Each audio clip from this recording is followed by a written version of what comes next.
ਸਾਡੀ ਇਸ ਖਾਸ ਪੇਸ਼ਕਸ਼ ਦੇ ਵਿੱਚ ਤੁਹਾਡਾ ਸਵਾਗਤ ਹੈ। ਮੈਂ ਹਾਂ ਗੁਰਮੀਤ ਸਿੰਘ ਚੌਧਰੀ। 16 ਦਸੰਬਰ ਦਾ ਦਿਨ ਸਾਲ ਦੇ ਵਿੱਚ ਜਦ ਵੀ ਆਉਂਦਾ ਹੈ ਇੱਕ ਵਾਰ ਫਿਰ ਜ਼ਖਮ ਅੱਲੇ ਹੋ ਜਾਂਦੇ ਨੇ। ਨਿਰਭਇਆ ਕਾਂਡ ਦੀ ਯਾਦ ਇੱਕ ਵਾਰ ਫਿਰ ਤਾਜ਼ਾ ਹੋ ਜਾਂਦੀ ਹੈ। ਅਜਿਹੀ ਹੀ ਇੱਕ ਬੱਸ ਦੇ ਵਿੱਚ ਚਾਰਟਰਡ ਬੱਸ ਦੇ ਵਿੱਚ ਨਿਰਭਇਆ ਦੇ ਨਾਲ ਕੀਤਾ ਗਿਆ ਸੀ ਗੈਂਗਰੇਪ। ਅਗਲੇ ਅੱਧੇ ਘੰਟੇ ਦੇ ਵਿੱਚ ਇਸ ਪ੍ਰੋਗਰਾਮ ਦੇ ਵਿੱਚ ਜਾਣਨ ਦੀ ਕੋਸ਼ਿਸ਼ ਕਰਾਂਗੇ ਕਿ ਆਖਿਰ ਕਿੰਨੀ ਕੁ ਬਦਲੀ ਹੈ 3 ਸਾਲਾਂ ਦੇ ਵਿੱਚ ਦਿੱਲੀ। 16 ਦਸੰਬਰ 2012 ਰਾਤ ਤਕਰੀਬਨ 9:30 ਵਜੇ ਨਿਰਭਇਆ ਮੁਨੀਰਕਾ ਤੋਂ ਦਵਾਰਕਾ ਜਾਣ ਦੇ ਲਈ ਆਪਣੇ ਦੋਸਤ ਦੇ ਨਾਲ ਇੱਕ ਅਜਿਹੀ ਹੀ ਚਾਰਟਰਡ ਬੱਸ ਦੇ ਵਿੱਚ ਚੜੀ। ਪਰ ਨਿਰਭਇਆ ਨੂੰ ਕੀ ਪਤਾ ਸੀ ਕਿ ਉਹ ਕਦੇ ਵੀ ਆਪਣੇ ਡੈਸਟੀਨੇਸ਼ਨ ਪੁਆਇੰਟ ਤੱਕ ਨਹੀਂ ਪਹੁੰਚ ਸਕੇਗੀ। ਜੀ ਹਾਂ, ਅਜਿਹੀ ਹੀ ਬੱਸ ਦੇ ਵਿੱਚ ਨਿਰਭਇਆ ਦੇ ਨਾਲ ਕੀਤਾ ਗਿਆ ਗੈਂਗਰੇਪ ਤੋਂ ਬਾਅਦ ਦਿੱਲੀ ਦੇ ਵਿੱਚ ਵੱਖੋ-ਵੱਖ ਥਾਵਾਂ ਤੇ ਧਰਨੇ ਪ੍ਰਦਰਸ਼ਨ ਕੀਤੇ ਗਏ, ਜਿਸ ਤੋਂ ਬਾਅਦ ਦੋਸ਼ੀਆਂ ਦੀ ਗ੍ਰਿਫਤਾਰੀ ਹੋਈ।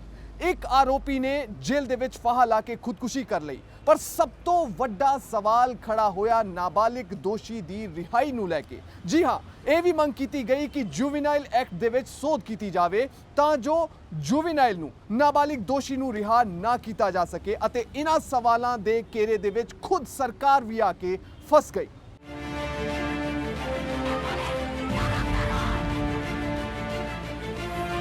सोलह ਦਸੰਬਰ 2012 ਨੂੰ ਵਸੰਤ ਵਿਹਾਰ ਵਿੱਚ ਰਾਤ ਤਕਰੀਬਨ 9:30 ਵਜੇ ਚਾਰਟਰਡ ਬੱਸ ਵਿੱਚ ਇੱਕ ਕੁੜੀ ਦੇ ਨਾਲ ਗੈਂਗਰੇਪ ਕੀਤਾ ਗਿਆ ਅਤੇ ਉਸ ਦੇ ਦੋਸਤ ਨਾਲ ਕੁੱਟਮਾਰ ਕੀਤੀ ਗਈ। ਰਾਤ ਨੂੰ ਹੀ ਪੀੜਤਾ ਨੂੰ ਸਫਦਰਜੰਗ ਹਸਪਤਾਲ ਦੇ ਵਿੱਚ ਦਾਖਲ ਕਰਵਾਇਆ ਗਿਆ। 17 ਦਸੰਬਰ ਨੂੰ ਪੁਲਿਸ ਨੇ ਗੈਂਗਰੇਪ ਦਾ ਮਾਮਲਾ ਦਰਜ ਕੀਤਾ ਅਤੇ 18 ਦਸੰਬਰ ਨੂੰ ਘਟਨਾ ਦਾ ਪਤਾ ਚਲਦਿਆਂ ਹੀ ਲੋਕਾਂ ਨੇ ਵਸੰਤ ਵਿਹਾਰ ਥਾਣੇ ਦੇ ਬਾਹਰ ਪ੍ਰਦਰਸ਼ਨ ਕੀਤਾ।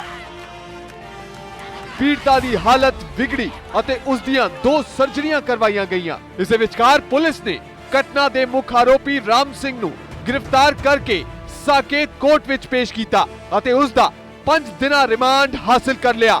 19 ਦਸੰਬਰ ਨੂੰ ਪੁਲਿਸ ਨੇ ਗੈਂਗਰੇਪ ਦੇ 3 ਆਰੋਪੀ ਵਿਨੇ, ਪਵਨ ਅਤੇ ਮੁਕੇਸ਼ ਨੂੰ गिरफ्तार करके साकेत कोर्ट विच पेश किया। अदालत विच विनय अते पवन ने अपनी गलती स्वीकार की थी अते विनय ने अपने लिए फांसी की सजा की मांग की थी। गैंगरेप पीड़िता के दोस्त ने अदालत विच अपने बयान दर्ज करवाए। गैंगरेप मामले दे विच दिल्ली पुलिस ने रिपोर्ट मंगी अते घटना के दौरान बस के रस्ते दे विच पैण वाले 3 पुलिस नाकियां ते तैनात रहे पुलिस मुलाजमां की सूची अते उन्हां दे खिलाफ की गई कार्रवाई की रिपोर्ट 2 ਦਿਨਾਂ ਦੇ ਅੰਦਰ ਮੰਗੀ ਗਈ। 20 ਦਸੰਬਰ ਨੂੰ ਤਿਹਾੜ ਜੇਲ੍ਹ ਵਿੱਚ ਗੈਂਗਰੇਪ ਦੇ ਆਰੋਪੀ ਮੁਕੇਸ਼ ਦੀ ਸ਼ਨਾਖਤ ਪਰੇਡ ਕਰਾਈ ਗਈ। ਪਰ ਇਸ ਵਿਚਕਾਰ ਲੋਕਾਂ ਦਾ ਪ੍ਰਦਰਸ਼ਨ ਤੇਜ਼ ਹੁੰਦਾ ਗਿਆ। ਲੋਕਾਂ ਨੇ ਜੰਤਰ ਮੰਤਰ, ਇੰਡੀਆ ਗੇਟ ਅਤੇ ਵੱਖੋ-ਵੱਖ ਥਾਵਾਂ ਤੇ ਆਪਣਾ ਧਰਨਾ ਪ੍ਰਦਰਸ਼ਨ ਜਾਰੀ ਰੱਖਿਆ।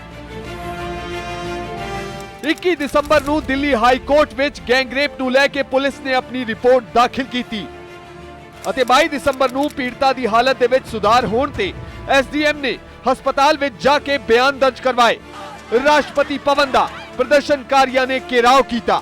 ਪੁਲਿਸ ਨੇ ਪ੍ਰਦਰਸ਼ਨਕਾਰੀਆਂ ਤੇ ਲਾਠੀ ਚਾਰਜ ਕਰਕੇ ਹੰਝੂ ਗੈਸ ਤੇ ਗੋਲੇ ਵੀ ਛੱਡੇ। ਪ੍ਰਦਰਸ਼ਨਕਾਰੀਆਂ ਨੇ ਪੱਥਰਬਾਜ਼ੀ ਕੀਤੀ ਅਤੇ ਪ੍ਰਦਰਸ਼ਨ ਦੌਰਾਨ ਪੁਲਿਸ ਦੀ ਕਾਰਵਾਈ ਵਿੱਚ 70 ਲੋਕ ਜ਼ਖਮੀ ਹੋ ਗਏ। 23 ਦਸੰਬਰ ਨੂੰ ਮਾਮਲੇ ਦੇ ਆਰੋਪੀਆਂ ਦੀ ਕੁੱਟਮਾਰ ਦੇ ਲਈ ਸਾਕੇਤ ਕੋਰਟ ਵਿੱਚ ਹਜ਼ਾਰਾਂ ਲੋਕਾਂ ਦੀ ਭੀੜ ਜਮ੍ਹਾਂ ਹੋ ਗਈ। ਪੁਲਿਸ ਨੇ ਆਰੋਪੀਆਂ ਨੂੰ ਕਿਸੇ ਤਰੀਕੇ ਕੋਰਟ ਦੇ ਵਿੱਚ ਪੇਸ਼ ਕੀਤਾ ਅਤੇ ਐਤਵਾਰ ਨੂੰ ਇੰਡੀਆ ਗੇਟ ਤੇ ਗੈਂਗਰੇਪ ਦੇ ਵਿਰੋਧ ਦੇ ਵਿੱਚ ਪ੍ਰਦਰਸ਼ਨ ਕਰ ਰਹੇ ਨੌਜਵਾਨਾਂ ਅਤੇ ਪੁਲਿਸ ਕਰਮੀਆਂ ਦੇ ਵਿਚਕਾਰ ਕੁੱਟਮਾਰ ਹੋ ਗਈ। ਇਸੇ ਦੌਰਾਨ ਪ੍ਰਦਰਸ਼ਨਕਾਰੀਆਂ ਦਾ ਪਿੱਛਾ ਕਰ ਰਿਹਾ ਕਾਂਸਟੇਬਲ ਸੁਭਾਸ਼ ਤੋਮਰ ਥੱਲੇ ਡਿੱਗ ਪਿਆ ਅਤੇ ਉਸ ਨੂੰ ਹਸਪਤਾਲ ਦੇ ਵਿੱਚ ਦਾਖਲ ਕਰਵਾਇਆ ਗਿਆ।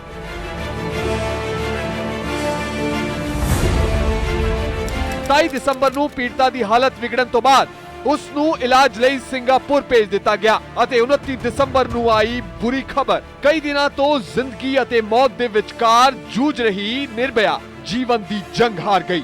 ਮਾਮਲੇ ਦੇ ਆਰੋਪੀ ਰਾਮ ਸਿੰਘ, ਮੁਕੇਸ਼ ਕੁਮਾਰ, ਅਕਸ਼ੇ ਠਾਕੁਰ, ਪਵਨ ਗੁਪਤਾ, ਵਿਨੇ ਸ਼ਰਮਾ ਅਤੇ ਨਾਬਾਲਿਗ ਦੋਸ਼ੀ ਨੂੰ ਅਦਾਲਤ ਨੇ ਸਜ਼ਾ ਸੁਣਾ ਦਿੱਤੀ। ਨਿਰਭਇਆ ਦੀ ਮੌਤ ਤੋਂ ਬਾਅਦ ਮਾਮਲੇ ਦੇ ਦੋਸ਼ੀ ਰਾਮ ਸਿੰਘ ਨੇ ਤਿਹਾੜ ਜੇਲ੍ਹ ਵਿੱਚ ਖੁਦਕੁਸ਼ੀ ਕਰ ਲਈ। ਮਾਮਲੇ ਦੇ ਦੋਸ਼ੀ ਮੁਕੇਸ਼ ਕੁਮਾਰ, ਅਕਸ਼ੇ ਠਾਕੁਰ, ਪਵਨ ਗੁਪਤਾ, ਵਿਨੇ ਸ਼ਰਮਾ ਅਤੇ ਨਾਬਾਲਿਗ ਦੋਸ਼ੀ ਨੂੰ ਅਦਾਲਤ ਵੱਲੋਂ ਸਜ਼ਾ ਸੁਣਾ ਦਿੱਤੀ ਗਈ। ਮਾਮਲੇ ਦੀ ਤਾਜ਼ਾ ਅਪਡੇਟ ਇਹ ਹੈ कि इस मामले दे नाबालिग दोषी ਨੂੰ 20 ਦਸੰਬਰ ਨੂੰ ਰਿਹਾ ਕੀਤਾ ਜਾ ਰਿਹਾ ਹੈ।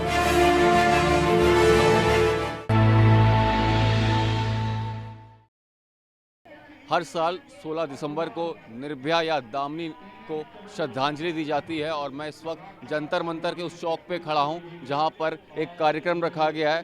16 दिसंबर क्रांति नाम का ये ग्रुप है जिन्होंने इस कार्यक्रम को ऑर्गेनाइज कराया है और यहां पर आप देख सकते हैं तमाम वो पोस्टर लगे हुए हैं जो ये बताते हैं कि दोषियों को अब तक सज़ा नहीं मिल पाई है। इसके अलावा एक जुवेनाइल यानी कि जो नाबालिग दोषी है उसका भी यहाँ पर पुतला रखा गया है जिसे भी अभी तक सज़ा नहीं दी गई है। हम बात करेंगे उस ग्रुप के सदस्यों से कि आखिर उनकी क्या मांग है और इस प्रोग्राम को ऑर्गेनाइज कराने के पीछे आखिर उनका क्या मकसद है। आप बताइए कि ये जो प्रोग्राम आपने ऑर्गेनाइज कराया है इसका मुख्य मकसद क्या रहेगा? इसका मकसद है बलात्कार मुक्त भारत। दामिनी गैंगरेप के बाद से 24 दिसंबर 2012 से हम लगातार यहाँ पे प्रदर्शन कर रहे हैं और सिर्फ यही चाहते हैं। ये सिर्फ एक दामिनी का या एक निर्भया के लिए नहीं है ये प्रोटेस्ट, ये सभी दामिनी और निर्भया जो रोज़ाना कम से कम 100 इस देश में पैदा होती है रजिस्टर्ड केसेस, हम उन सब की बात कर रहे हैं। हम चाहते हैं बलात्कार मुक्त भारत और जब तक वो चीज़ें नहीं होंगी तब तक हम प्रोटेस्ट करते रहेंगे। आज इस प्रोटेस्ट को 1088 दिन हो गए हैं, चाहे 10,000 दिन हो, जितने भी दिन हो, जब तक ये सरकार अपने कान नहीं खोलेगी, जब तक ये जो जनता है ये नहीं समझेगी कि ये जो लोग हैं जो सत्ता में बैठे हुए हैं ये सिर्फ अपने मनगढ़ंत काम करे जा रहे हैं। जो चीज़ें हमको चाहिए, जिन चीज़ों से हमें फ़ायदा होगा वो चीज़ें नहीं लेके आ रहे। तो अल्टीमेटली ये जो 125 करोड़ लोग हैं जब तक ये सारे के सारे सवाल मिलके नहीं पूछेंगे तब तक चेंज नहीं आएगा। और यहीं पे ये हम मैसेज दे रहे हैं पिछले 1088 दिनों से कि आप जाग जाओ, आपको ही सवाल पूछने होंगे। जब तक आप सवाल नहीं पूछोगे तब तक यही अपने सवाल बनाएंगे और यही अपने जवाब देंगे। आप क्या कहेंगे इस पूरे मामले पे? मैं यही कहना चाहूँगी बलात्कार मुक्त भारत चाहिए और जुवेनाइल को फांसी मिलनी चाहिए। और भी लोग हैं यहाँ पर, उनसे बात करते हैं। आप बताइए कि आप कहाँ से आए हैं और क्या मांगे? आपके हाथ में एक बैनर है कि नाबालिग नहीं वो बलात्कारी है। जम्मू से आया हूँ और बस इतना ही चाहता हूँ कि दुष्कर्म मुक्त समाज हो, फांसी कल नहीं आज हो। तो बहुत सारे ऐसे ग्रुप्स हैं जो आपको सोशल मीडिया पर देखने को मिलेंगे और एक ऐसा ही ग्रुप है 16 दिसंबर क्रांति नाम का जिसने अपनी यहाँ पर मांग रखी है कि निर्भया को दोषियों को जल्द से जल्द सजा दी जाए। इंसाफ की राह देखते देखते जो आंखें पहले नम थी अब वो सूख चुकी हैं। जी हाँ, निर्भया की मां मेरे साथ हैं, उनसे बात करते हैं। इतना समय बीत चुका है, अभी तक इंसाफ जो था जिसकी गुहार लगाई थी आपने वो कहीं पे मुमकिन होता दिखाई नहीं दे रहा, क्या कहेंगी? देखिए, ये हमारा कानून सिस्टम का और हमारी सरकार की कमियां हैं जो आज 3 साल में हमें इंसाफ नहीं मिला। इसका परिणाम हमारे समाज में इतना गलत पड़ रहा है कि आए दिन बच्चियां उन मुजरिमों के बलि चढ़ रही हैं। तो मैं तो यही कहना चाहूँगी कि अभी भी अब सरकार और हमारा कानून सिस्टम अपनी आंखें खोले और महिलाओं की सुरक्षा के लिए ठोस कदम उठाए ताकि अब से भी हमारी बच्चियां सुरक्षित हों। इस कड़वे सच के साथ इस समाज में जीना कितना मुश्किल होता है, ये बताइए आप। देखिए, इस 3 सालों में तो मैंने जो सीखा है समाज में और समाज के साथ कैसे जीना मुश्किल है वो तो मैं शब्दों में क्या बताऊं। लेकिन कहीं ना कहीं ये हमारे जिस समाज में हम रह रहे हैं वहाँ से भी जो गलतियाँ हो रही है कहीं ना कहीं हमारे समाज में बदलाव की बहुत ज़रूरत है। अपनी जिम्मेवारी समझने की ज़रूरत है क्योंकि हम हर एक आदमी महिला से जुड़े हैं, कहीं माँ है, कहीं पत्नी है, कहीं बेटी है। अगर हर एक आदमी अपनी जिम्मेवारी समझ के बाहर एक महिला की अगर सुरक्षा करता है तो हजारों महिलाओं की सुरक्षा होती है। अगर हम बात करें जब ये पूरा मामला हुआ था उस वक्त केजरीवाल सरकार आंदोलन में दिखाई दी थे और केजरीवाल तमाम जगह पे अपना इस बात को लेकर विद्रोह कर रहे थे कि जस्टिस नहीं मिल रहा है कहीं ना कहीं। क्या सरकार की तरफ से उसके बाद से आपकी कोई मदद की गई? मुझसे तो कोई मदद क्या, मुझसे तो कोई फ़ोन से बात भी नहीं किया। जब वो सरकार में नहीं थे तो निर्भया का कांड हुआ था, कहते थे कि निर्भया को इंसाफ चाहिए, हम सरकार में आएंगे तो महिला की सुरक्षा करेंगे। लेकिन आज तो मुझे कल सुन के इतना शौक लगा कि वो कह रहे हैं कि नहीं, मुजरिम को बाहर आना चाहिए, मैं उसको 10,000 रुपये दूंगा, मशीन दूंगा। तो मैं कहती हूँ कि ठीक है, आप सरकार में है, जो भी करें, लेकिन मुझे मेरी बेटी के साथ क्राइम हुआ है, मुझे इंसाफ चाहिए। मुझे कुछ नहीं चाहिए, मुझे इंसाफ चाहिए। और एक क्या, आप हजारों जितने क्रिमिनल जुगनाइल हैं उनको 10 तो छोटी रकम है, लाखों रुपया दीजिए, उनका बिजनेस करवाइए, ताकि हमारे समाज में कम से कम ये मैसेज जाए कि बच्चों को पढ़ने की ज़रूरत नहीं है, क्राइम करने की ज़रूरत है, उनको मुआवजा भी मिलेगा और बिजनेस भी मिलेगा।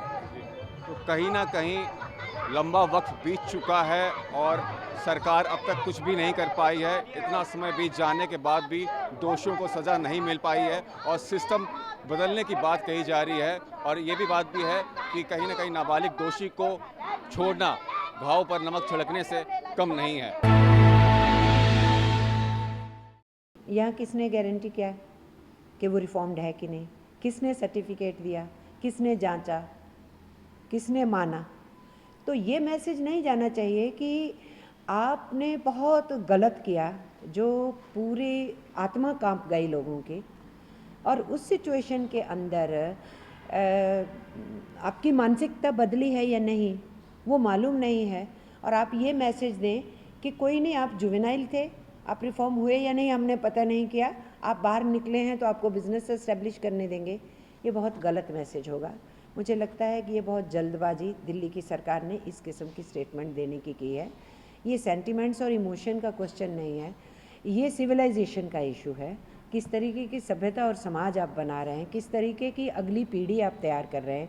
उस अगली पीढ़ी में से कुछ लोग बहुत गलत रास्ता अख्तियार किए हैं, तो आप उनको रिफॉर्म प्रोसेस में लाके रेल पटरी पे वापस ला रहे हैं कि नहीं? अगर आप नहीं ला रहे हैं तो कितने दूरगामी प्रभाव आप छोड़ने वाले हैं? और इस किस्म के निर्णय बहुत शॉर्ट साइटेड होते हैं, और इस तरीके के शॉर्ट साइटेड निर्णय कुछ पॉलिटिकल गेन उठाने के लिए या वाहवाही लूटने के लिए करने के लिए हों तो वो समाज के साथ एक ज्यादती वाली बात होगी।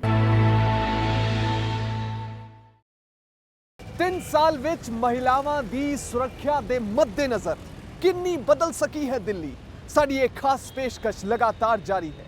फिलहाल एक ब्रेक ले रुक रहे हैं।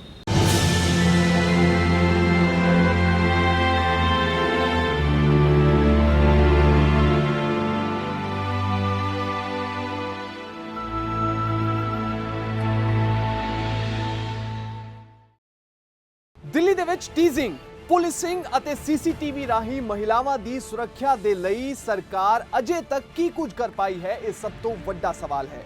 ਜੇ ਪੁਲਿਸਿੰਗ ਦੀ ਗੱਲ ਕੀਤੀ ਜਾਏ ਤਾਂ ਕਾਗਜ਼ਾਂ ਦੇ ਵਿੱਚ ਦਿੱਲੀ ਦੇ ਵਿੱਚ ਪੁਲਿਸ ਮੁਲਾਜ਼ਮਾਂ ਦੀ ਸੰਖਿਆ 83,762 ਦੇ ਕਰੀਬ ਹੈ, ਪਰ ਕੀ ਜ਼ਮੀਨੀ ਹਕੀਕਤ ਦੇ ਵਿੱਚ ਸਾਨੂੰ ਸੜਕਾਂ ਤੇ ਇੰਨੇ ਪੁਲਿਸ ਮੁਲਾਜ਼ਮ ਮਿਲਦੇ ਨੇ? ਜੀ ਇਸ ਦਾ ਸਵਾਲ ਹੈ ਨਹੀਂ, क्योंकि ज्यादातर पुलिस मुलाजम सड़कों ते नहीं बल्कि VVIP सुरक्षा दे विच तैनात ने। इस तो इलावा जे गल कीती जाए दिल्ली दे विच बलात्कार दे मामलियां दी, साल 2005 दा डाटा उठा के देखदे हां, साल 2005 दे विच 660 मामले एक साल दे विच दर्ज कीते गए सन बलात्कार दे, मगर इसनू जे कंपेयर कीता जाए साल 2015 दे नाल, साल 2015 ਵਿੱਚ ਦਿੱਲੀ ਦੇ ਵਿੱਚ ਤਕਰੀਬਨ 1856 ਮਾਮਲੇ ਮਹਿਲਾਵਾਂ ਦੇ ਨਾਲ ਬਲਾਤਕਾਰ ਦੇ ਦਰਜ ਕੀਤੇ ਗਏ, ਜੋ ਆਪਣੇ ਆਪ ਦੇ ਵਿੱਚ ਇੱਕ ਸਟੈਗਰਿੰਗ ਡਾਟਾ ਹੈ, ਆਪਣੇ ਆਪ ਦੇ ਵਿੱਚ ਹੈਰਾਨ ਕਰਨ ਵਾਲਾ ਡਾਟਾ ਹੈ। ਜੇ ਗੱਲ ਕੀਤੀ ਜਾਏ ਮਹਿਲਾਵਾਂ ਦੇ ਨਾਲ ਛੇੜਛਾੜ ਦੀ, ਟੀਜ਼ਿੰਗ ਦੀ, ਮਹਿਲਾਵਾਂ ਦੇ ਨਾਲ ਆਖਿਰ ਕਿੱਥੇ ਛੇੜਛਾੜ ਕੀਤੀ ਜਾਂਦੀ ਹੈ? ਜਨਤਕ ਥਾਵਾਂ ਤੇ ਮਹਿਲਾਵਾਂ ਦੇ ਨਾਲ ਛੇੜਛਾੜ ਹੁੰਦੀ ਹੈ, ਬਾਜ਼ਾਰਾਂ ਦੇ ਵਿੱਚ, ਮਾਲਸ ਦੇ ਵਿੱਚ, ਸੜਕਾਂ ਦੇ ਕਿਨਾਰਿਆਂ ਤੇ ਚੱਲਦੇ ਹੋਏ ਮਹਿਲਾਵਾਂ ਦੇ ਨਾਲ ਛੇੜਛਾੜ ਕੀਤੀ ਜਾਂਦੀ ਹੈ। ਹੁਣ ਸਭ ਤੋਂ ਵੱਡਾ ਸਵਾਲ ਇਹ ਖੜਾ ਹੁੰਦਾ ਹੈ ਕਿ ਆਖਿਰ ਸਰਕਾਰ ਮਹਿਲਾਵਾਂ ਦੀ ਸੁਰੱਖਿਆ ਵਧਾਉਣ ਦੇ ਲਈ ਅਜੇ ਤੱਕ ਕੀ ਕੁਝ ਕਰ ਪਾਈ ਹੈ।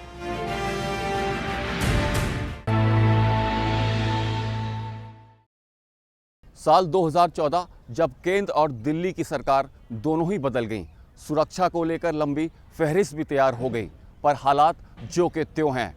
हकीकत यही है कि आज भी हमारे समाज में ऐसे बहुत सारे लोग हैं जो अपनी हवस के लिए किसी को भी अपना शिकार बना लेते हैं, पर लाचार कानून व्यवस्था और सरकार दोनों ही से रोकने में नाकाम है। दिल्ली वैसी की वैसी जैसे लास्ट टाइम थी, अभी भी उतने ही गैंग रेप होते जितने की पहले हुआ करते थे। कुछ चेंज, यहाँ कोई चेंज नहीं आया। आज भी सब कुछ वैसे का वैसे ही है जैसे 3 साल 2 साल पहले था। आज भी कहीं भी वुमेन सेफ नहीं है। आज भी जो लेडीज़ हैं वो अकेले निकलते हुए हिचकिचाती हैं। कोई कमांडो नहीं है, बस में रात को महिलाएं सुरक्षित नहीं है, बस के अंदर कोई गार्ड्स नहीं है जो पहले बोले गए थे। अकेले कानून से नहीं होगा। हमने निर्भया के केस के टाइम पे भी कहा था, जस्टिस वर्मा के सामने भी जब हम लोग पेश हुए थे अपनी बात कहने के लिए, तब भी हमने ये कहा था, इसमें बहुत ही वार फुटिंग पे काम करने की ज़रूरत है। देखो, रेप्स तो इंसेस्ट भी हो रहे हैं। अभी जो दिल्ली में बच्चियों के केसेस आए हैं वो एट रैंडम वाले नहीं हैं, एट रैंडम वाले भी कुछ हैं, लेकिन नोन पर्सन्स वाले हैं, या घर के कहीं लोग इन्वॉल्व हैं, या बिल्कुल बाहरी बच्चा खेल रहा है तो तब हुए हैं। तो इसमें बहुत हद तक ड्रग्स पे कंट्रोल कैसे हो, आप ड्रग्स पे कंट्रोल नहीं कर रहे। अल्कोहलिज्म टू मच बढ़ रहा है। आप पोर्नो साइट्स और अश्लील साहित्य पे के ऊपर कंट्रोल करने की बात नहीं कर रहे हो। उसके साथ साथ मैं उसकी बात नहीं कर रही हूँ कि जो अडल्ट हैं तो उनको कौन सी साइट्स देखनी चाहिए, जिस पे बहुत बड़ी कंट्रोवर्सी हुई थी, मैं उस पर नहीं कह रही हूँ। उसमें मैं किसी की फ्रीडम के ऊपर चेक नहीं कर रही हूँ। मैं ये कह रही हूँ एक्सेसिबिलिटी ऑफ दीज थिंग्स जो बच्चों के हाथ में जाती है, उसकी जो प्रश्न उठती है। इसके साथ साथ जो ये मानसिकता है यूज़ एंड थ्रो वाले, ये मानसिकता महिला के प्रति जो है, इसमें परिवर्तन होना चाहिए। ये एटीट्यूड में चेंज होना है कि आपको रिस्पेक्ट करना है, वो ह्यूमन बीइंग मेल है कि फीमेल है, वो पुअर है कि रिच है, वो इस इकोनॉमिक ग्रुप का है कि उसका है, वो इस कास्ट का है उस कास्ट का है, इस रिलीजियस ग्रुप का है कि उस रिलीजियस ग्रुप का है। आपको बेसिकली किसी की ह्यूमन बॉडी के साथ खिलवाड़ करने का हक नहीं है, वो बच्ची हो या बच्चा हो। ਨਿਰਭਇਆ ਕਾਂਡ ਤੋਂ ਬਾਅਦ ਇਸ ਦਾ ਸਾਡੇ ਤੇ, ਸਾਡੇ ਸਮਾਜ ਅਤੇ ਇਸ ਦੇ ਨਾਲ ਹੀ ਕਾਨੂੰਨ ਦੇ ਉੱਤੇ ਕੀ ਕੁਝ ਅਸਰ ਪਿਆ ਹੈ, ਇਸ ਦੇ ਬਾਰੇ ਗੱਲ ਕਰਦੇ ਹਾਂ। ਕਾਨੂੰਨ ਦੀ ਜੇ ਗੱਲ ਕੀਤੀ ਜਾਏ ਤਾਂ 20 ਸਾਲ ਘੱਟ ਤੋਂ ਘੱਟ ਸਜ਼ਾ ਜਿਹੜਾ ਹੈ ਉਹ ਐਟਰੋਸਿਟੀ ਕਰਨ ਵਾਲੇ ਤੇ ਦੋਸ਼ੀ ਨੂੰ ਦੇਣ ਦੀ ਗੱਲ ਆਖੀ ਗਈ ਹੈ। ਇਸ ਦੇ ਨਾਲ ਹੀ ਦਿੱਲੀ ਦੇ ਵਿੱਚ ਨਿਰਭਇਆ ਕਾਂਡ ਤੋਂ ਬਾਅਦ 6 ਨਵੀਆਂ ਫਾਸਟ ਟਰੈਕ ਕੋਰਟਸ ਦਾ ਗਠਨ ਕੀਤਾ ਗਿਆ। ਜਦੋਂ ਨਿਰਭਇਆ ਕਾਂਡ ਹੋਇਆ ਉਸ ਤੋਂ ਬਾਅਦ ਜਸਟਿਸ JS ਵਰਮਾ ਕਮੇਟੀ ਦਾ ਗਠਨ ਕੀਤਾ ਗਿਆ, ਜਿਸ ਨੇ 30 ਦਿਨਾਂ ਦੇ ਵਿੱਚ ਆਪਣੀ ਰਿਪੋਰਟ ਦਿੱਤੀ ਤੇ ਕਿਹਾ ਕਿ ਜਿਹੜੇ ਵੀ ਦੋਸ਼ੀ ਹੋਣਗੇ ਬਲਾਤਕਾਰ ਦੇ, ਉਹਨਾਂ ਨੂੰ ਛੇਤੀ ਤੋਂ ਛੇਤੀ ਸਜ਼ਾ ਦਿੱਤੀ ਜਾਵੇ, ਵੱਧ ਤੋਂ ਵੱਧ ਸਜ਼ਾ ਦਿੱਤੀ ਜਾਵੇ ਤੇ ਫਾਸਟ ਟਰੈਕ ਕੋਰਟਸ ਹੋਣ ਜਿਨ੍ਹਾਂ ਦੇ ਵਿੱਚ 6 ਮਹੀਨੇ ਤੋਂ ਲੈ ਕੇ ਸਾਲ ਦੇ ਅੰਦਰ ਅੰਦਰ ਮਾਮਲੇ ਦਾ ਨਿਪਟਾਰਾ ਕੀਤਾ ਜਾਏ। ਇਸ ਤੋਂ ਬਾਅਦ ਇੱਕ ਕਮਿਸ਼ਨ ਆਫ ਇਨਕੁਆਇਰੀ ਦਾ ਵੀ ਗਠਨ ਕੀਤਾ ਗਿਆ, ਜਿਸ ਨੇ ਆਪਣੀ ਰਿਪੋਰਟ ਪੇਸ਼ ਕੀਤੀ। ਇਸ ਤੋਂ ਬਾਅਦ ਖਾਸ ਤੌਰ ਤੇ ਦਿੱਲੀ ਦੇ ਵਿੱਚ ਜਿਹੜਾ ਹੈ ਸੁਰੱਖਿਆ ਦੇ ਲਈ ਵੀ ਸਰਕਾਰ ਵੱਲੋਂ ਕਈ ਪਹਿਲ ਕਦਮੀਆਂ ਕੀਤੀਆਂ ਗਈਆਂ, ਮਗਰ ਸਭ ਤੋਂ ਮਹੱਤਵਪੂਰਨ ਗੱਲ ਇਹ ਹੈ ਕਿ ਨਿਰਭਇਆ ਦਾ ਪਰਿਵਾਰ ਕੀ ਕੁਝ ਕਹਿ ਰਿਹਾ ਹੈ। ਨਿਰਭਇਆ ਦੇ ਪਰਿਵਾਰ ਦਾ ਕਹਿਣਾ ਹੈ ਕਿ ਨਾਬਾਲਿਗ ਦੋਸ਼ੀ ਨੂੰ ਕਿਸੇ ਵੀ ਕੀਮਤ ਤੇ ਰਿਹਾ ਨਹੀਂ ਕਰਨਾ ਚਾਹੀਦਾ। देखिए, कानून से ज़्यादा महत्वपूर्ण है कानून को लागू करने वालों की नीयत। आज समस्या सबसे बड़ी ये है कि कानून अपनी जगह बिल्कुल ठीक है, पर जो कानून के रखवाले हैं, क्या वो एक रेप के विक्टिम को पूरा न्याय दिलाने के लिए कार्य करते हैं? मेरा उत्तर है नहीं। दूसरी बात आती है समाज की मानसिकता, इसके लिए सबसे ज़्यादा जिम्मेदार है। आप देखें, जो निर्भया वाला कांड हुआ था, वो निर्भया को देखने के लिए, कोई निर्भया एक पर्टिकुलर विक्टिम नहीं थी उनके लिए, वो ये शब्द कह के निकले थे कि चलो कोई शिकार देखते हैं। तो आज महिला को एक शिकार की तरह से देख के चलने वाले ये जो वहशी दरिंदे हैं, इनकी मानसिकता में जब तक सुधार नहीं होगा, इन्हें जब तक ये नहीं पता होगा कि कानून का भय, इनको कानून के भय की जानकारी नहीं होगी, इन्हें उसका डर नहीं होगा, इन्हें कानून के रखवालों से डर नहीं होगा, तब तक ये वस्तुस्थिति ऐसे ही बनी रहेगी। अदालत का या कानूनी व्यवस्था का प्रश्न नहीं है, यहाँ जांचकर्ताओं के गंभीर्य का प्रश्न है कि जांचकर्ता अपनी जांच के प्रति कितने गंभीर हैं। दिल्ली देश दी कौमी राजधानी, जिस दी रफ्तार कदे नहीं रुकती। दिल्ली ਜਿਹੜੀ कि 24 घंटे साल दे 365 दिन हमेशा चलती रहती है, सड़कों ते रहती है। दिल्ली दे लोग हमेशा सड़कों ते पाए जाते हैं, पर यही दिल्ली 16 दिसंबर 2012 नूं सड़कों ते क्यों नहीं विखी? क्यों नहीं उस पीड़ित कुड़ी नूं, क्यों नहीं उस निर्दोष कुड़ी नूं बचाउण दे लई कोई शख्स अगे आया? ये सवाल किसी होर लई नहीं, बल्कि तुहाडे लई, मेरे लई ते इस समाज दे लई वाजिब सवाल है। इसका जवाब भी तुहानू ते मैनू लभना पवेगा। इस दे नाल ही ਇਸ ਮਾਮਲੇ ਦੇ ਵਿੱਚ ਸਿਆਸੀ ਆਗੂ ਕੀ ਕਹਿ ਰਹੇ ਨੇ ਤੇ ਸਮਾਜ ਦੇ ਵੱਖੋ-ਵੱਖ ਖਿੱਤਿਆਂ ਦੇ ਲੋਕ ਕੀ ਕਹਿ ਰਹੇ ਨੇ, आओ सुनते हैं। 16 दिसंबर 2012, जिसे हम निर्भया कांड या दामनी कांड के नाम से जानते हैं, लोग आज भी उस दिन को भूल नहीं पाए हैं। पर सवाल सिर्फ याद रखने या भूलने का नहीं है, बल्कि ये है कि क्या आज भी हमारे देश और खासकर राजधानी में महिलाएं सुरक्षित हैं।